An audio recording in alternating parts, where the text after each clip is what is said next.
तो फ्रेंड्स, आप लोग कैसे हैं? फिर से मेरे सेशन में आप सभी का स्वागत है। तो चलिए आज का सेशन हम लोग फिर से शुरू करते हैं। बहुत सारे विद्यार्थियों को ऐसा लगता है कि हम लोग जिस तरह मेहनत करते हैं उसके हिसाब से हम लोग को रिजल्ट नहीं मिलता है। तो ऐसा बहुत सारा ऐसे सिचुएशन क्रिएट हो जाता है कि आपको ऐसा लगता है कि हम मेहनत तो कर रहे हैं, हार्ड वर्किंग भी कर रहे हैं, लेकिन हम लोग को जैसे रिजल्ट मिलना चाहिए उसके हिसाब से हम लोग को मिलता नहीं है। तो ऐसा क्यों होता है और हम लोग के साथ ऐसा क्यों होता है? तो देखिए, आपका जो मेहनत होता है, आपका जो हार्ड वर्किंग या स्मार्ट वर्क आप जो भी कहिए, आपका जो समय होता है आप उसको ठीक से आप यूटिलाइज नहीं करते हैं। आपका जो मेहनत होता है, मेहनत जो होता है वो आपका अच्छा डायरेक्शन में होना चाहिए, मतलब सही डायरेक्शन में होना चाहिए। अगर मान लीजिए आप मेहनत आप अच्छा कर रहे हैं लेकिन आपका जो डायरेक्शन है वो आपका गलत है, तो अब जितना भी आप अपना पसीना बहा लीजिए, जितना भी आप मेहनत कर लीजिए, उसका जो रिजल्ट आपका ज़ीरो ही आएगा। जैसे कि फॉर एग्जांपल, अगर आप मेहनत कहीं और जगह कर रहे हैं और आपको बनना है कुछ और, तो फिर उसका रिजल्ट आपको कैसे पता चलेगा? जैसे कि मान लीजिए अगर आप इंजीनियर बनना चाहते हैं और आप तैयारी कर रहे हैं सीए का या वकील बनने का, तो इंजीनियर का जो फील्ड होता है उसमें आपको रिजल्ट अच्छा कैसे मिलेगा? और जैसे फॉर एग्जाम्पल दूसरा एग्जाम्पल आपको ले लेते हैं, अगर मान लीजिए आपको क्रिकेटर बनना है लेकिन आप तैयारी कर रहे हैं सिंगर बनने का, तो इसमें आपका जो क्रिकेटर का जो फील्ड होता है उस पर आप कैसे आपको रिजल्ट अच्छा मिलेगा? तो इसीलिए आपका मेहनत भी वैसा ही होना चाहिए जिस जगह पे आप अपना रिजल्ट को चाहते हैं। अगर आपको पढ़ाई में आपको अच्छा रिजल्ट चाहिए तो आप पढ़ाई में मेहनत कीजिए, अगर आपको जॉब में अच्छा रिजल्ट चाहिए तो आप जॉब में मेहनत कीजिए। अब इसमें क्राइटेरिया क्या होता है कि आपका डिफरेंट सिचुएशन होता है। जैसे आप पढ़ाई करेंगे उसके हिसाब से आपको मार्क्स मिलेगा या आपको उसका रिजल्ट मिलेगा। अब बात यह होता है कि जैसे कि मान लीजिए आप पढ़ाई करते हैं तो आपका दो मोटिव होता है कि आप पढ़ाई क्यों करना चाहते हैं। मार्क्स अच्छा पाने के लिए आप पढ़ रहे हैं या फिर आपको अच्छा कॉन्सेप्ट समझना इसलिए पढ़ाई कर रहे हैं। तो यहाँ पर आपका उद्देश्य क्या होना चाहिए कि आप मार्क्स के पीछे मत भागिए। अगर आप मार्क्स के कारण अगर आप पढ़ाई करते हैं तो आप जितना भी जल्दबाजी में आप चैप्टर को फिनिश कर देंगे, लेकिन आपके भीतर जो ज्ञान होता है वो आपका उतना अच्छा नहीं होगा। लेकिन ये जो सिचुएशन आपको अभी पता नहीं चलेगा, आपको नेक्स्ट फ्यूचर में आपको पता चलेगा जब इसका आप एग्ज़ाम देंगे, या आप जब हाई लेवल का जब एग्ज़ाम आप देंगे या फिर आप जब नौकरी के ग्राउंड में उतरेंगे तो उस समय आपको दिक्कत हो सकता है।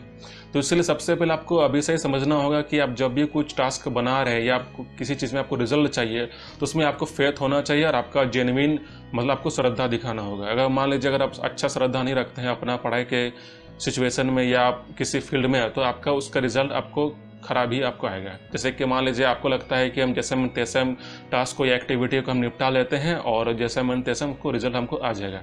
तो अब जैसे ही आप काम करेंगे उसके हिसाब से आपको रिजल्ट मिलता है। आप जैसे करेंगे वैसे ही बढ़ेंगे। जैसे आपको लगेगा कि हम जैसे मन तैसे उसको हम मतलब पढ़ाई कर लेते हैं और रिजल्ट हमको अच्छा मिलेगा, तो आपका जो सोच वह गलत है।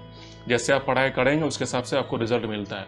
अब इसमें आपका क्या होना चाहिए, आपका एक मतलब कंटिन्यूस होना चाहिए। जैसे कि मान लीजिए अगर आप पढ़ाई करते हैं तो समय क्या होता है कि कुछ समय के लिए आप विराम ले लेते हैं। जैसे कि आप एक दिन पढ़ते हैं, 2 दिन पढ़ते हैं, फिर आप तीसरा दिन आप गैप कर देते हैं। तो इसमें भी आपको समझना पड़ेगा, जब भी आपको एक्टिविटी करते हैं या आप रूटीन बनाते हैं तो उसमें आपको गैप ज़्यादा नहीं खाना चाहिए। आप 1 दिन 2 दिन का आप गैप रखिए, कोई दिक्कत नहीं है, क्योंकि आपका भी कुछ फिजिकल वर्क होता है या आपका भी कुछ अपना पर्सनल काम होता है, तो उसके लिए आप ब्रेक ले सकते हैं। लेकिन इसमें क्या है कि आपको समझना पड़ेगा कि कोई भी टास्क को ज़्यादा गैप मत कीजिए। अगर आप ज़्यादा गैप रखेंगे तो उसमें क्या होता है कि आपका जो रिजल्ट है वो जितना अच्छा होना चाहिए था उसके हिसाब से फिर आपका रिजल्ट जो है आपका नेगेटिव चला जाएगा। जैसे कि मान लीजिए अपना अगर आप 2 महीना का अगर आप टास्क रखें, ऐसे मान लीजिए एग्जाम आने वाला है, तब एग्जाम में आप जितना भी 2 महीना आप पढ़ाई कर लेते हैं, आप तीसरा महीना के दिन अगर आपने अच्छा से पढ़ाई नहीं किया और आपका जो पढ़ाई होता है वो ढीला हो गया, तो फिर एग्जाम में आप कितना भी आप तैयारी कर ले, आपका रिजल्ट जो होता है आपका ज़ीरो ही आएगा। तो इसीलिए आपका एफर्ट भी आपका कंटिन्यूस होना चाहिए, मतलब जिस तरह पढ़ाई करते हैं जैसा आपको शेड्यूल होता है रूटीन का वैसा आपका होना चाहिए।